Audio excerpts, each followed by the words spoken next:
कला सीतामढ़ी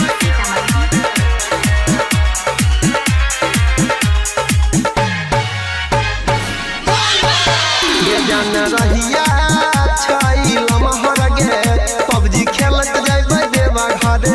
गे ये जान रहिया छाई लमहर गे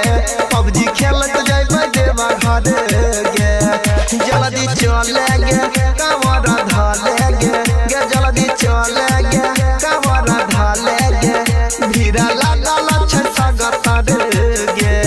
ये जान रहिया छाई लमहर गे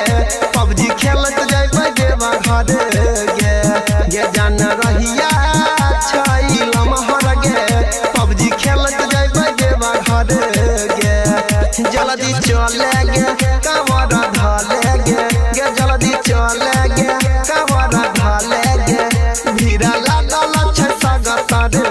गे ये जान रहिया छाई लमहर गे पबजी खेलत जाइबे देवा घर गे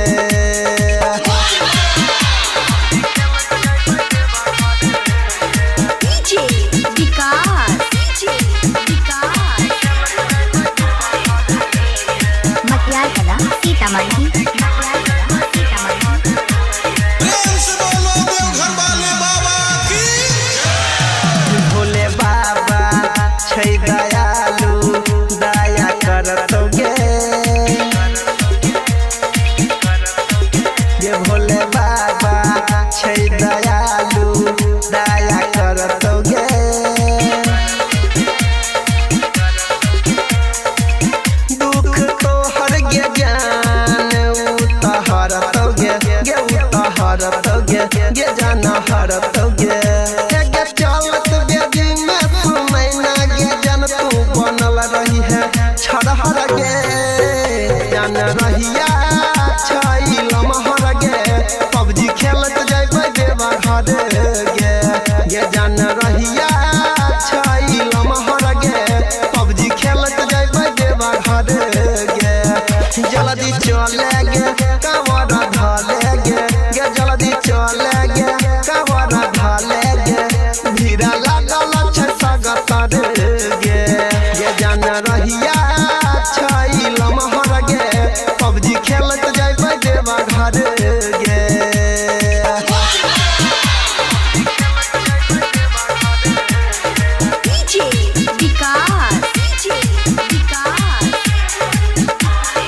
मटियार कला सीतामढ़ी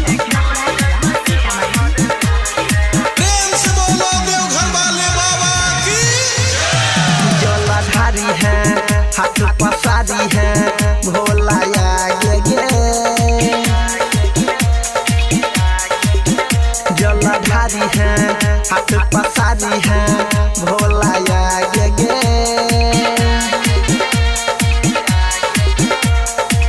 ओकरे पर दुनिया छठी कला बदल तो भाग गे जान भाग गे जान भाग गे गायक अनिल राइटर अंकित संगे रही है सगतर गे जान रहिया छाई लमहर गे पबजी खेलत जाइबे देवा घर गे ये जान रहिया छाई लमहर गे पबजी खेलत जाइबे देवा घर गे जल्दी चले